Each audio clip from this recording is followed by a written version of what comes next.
முன்னாள் முதல்வர் ஓபிஎஸ் பற்றி நிறைய விஷயங்கள் பேசி வர்றாரு. குறிப்பாக ஒரு கடந்த சில நாட்களுக்கு முன்னாடி பார்த்தோம்னா ஓபிஎஸ் எந்த காலத்திலையும் வந்து அதிமுகவில் சேர்க்க மாட்டார், சேர்க்க மாட்டோம். அவர் எடப்பாடி பழனிசாமியோட உத்தரவோட நான் சொல்கிறேன், இது எந்த காலத்திலையும் நடக்காது அப்படின்ற மாதிரி கருத்துக்கள் சொல்லியிருக்காரு. அது மாதிரி அதிமுக கட்சியை அழிக்க அவர் சுயநலத்துக்காக பல்வேறு வழக்குகள் இந்த 54 ஆண்டு காலத்தில் அதிமுக சந்திக்காத பல வழக்குகளை அவர் பதவிக்காக போட்டிருக்காரு. அவர் ஒரு பெரிய சுயநலவாதி. இந்த மாதிரி பல விஷயங்களை பற்றி பேசியிருக்காரு. மோடியுடைய சட்டமன்ற உறுப்பினர் அவர் பதில் சொல்றதுதான் சரியா இருக்கும். இருந்தாலும் உங்க கருத்து இல்ல, உங்க கருத்து அவர் சார்பா நான் பேசக்கூடாது. அவர் பதில் சொல்றது சரியா இருக்கும். ஒன்னே ஒண்ணு நான் என்ன சொல்றேன்னா, சிலர் ஜோக்கர் மாதிரி பேசிட்டு இருக்கிறது பெருசா இருந்துட்டு நீங்க வந்து கேட்கிறது உங்க நேரத்தையும் வீணடிக்க என் நேரத்தையும் வீணடிக்க சரியா.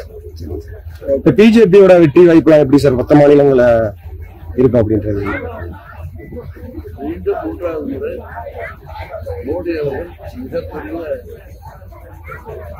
ஆதரவுடன் முன்ன அவங்க எவ்வளவு சீட்டுகள் இருந்தாங்கன்னு அதை விட அதிகமாக அவர்கள் சொல்வது போல பிஜேபி 400+ என்கிற எண்ணிக்கை உறுதியாக ஆட்சியாளர் சார். இப்ப தொடர்ந்து இஸ்லாமியர்களை பத்தி எதிராகவே பேசிட்டு வர்றாரு மோடி அப்படின்ட்டு எதிர்கட்சிகள் வந்து பல விமர்சனங்களை வச்சுக்கிட்டு வர்றாங்க. அதை பத்தி என்ன சார்? அவர் வந்து இஸ்லாமியர்கள் பற்றி அவராக பேசுறாரு. இவர்கள் அவர் பேசியதாக போய் பிரச்சாரம் பண்ணியிருக்காரு. மதம்னா என்ன? ஒரு மதத்திற்கு ஆதரவாக பேசுறது மதவாதம். ஒரு மதத்துக்கு எதிராக பேசுவது மதவாதம் தானே.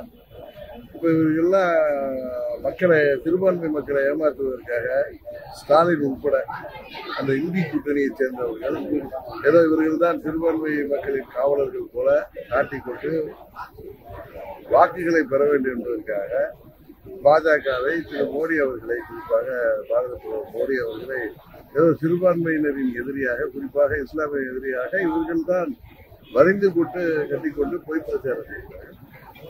உண்மையில் நீங்க பாத்தீங்கன்னா நரேந்திர மோடி அவர்கள் முதல்வரான பிறகு அவர்களுடைய ஆட்சி காலத்துல குஜராத்ல அதற்கு முன்பு எத்தனையோ கலவரங்கள், மத கலவரங்கள் நடந்தது. அந்த 2002 அவர் பிப்ரவரியில் அவர் பிரதமரான உடனே நடந்த கலவரத்துக்கு அப்புறம் அங்க மத கலவரங்களே இல்லாம பண்ணாங்க. உண்மைதானே நான் சொல்றேன். இன்றைக்கு இந்தியா முழுவதும் ஒரு அமைதி பூங்காவாக இருக்கிறதுனா அது மோடியுடைய ஆளுமை தான்.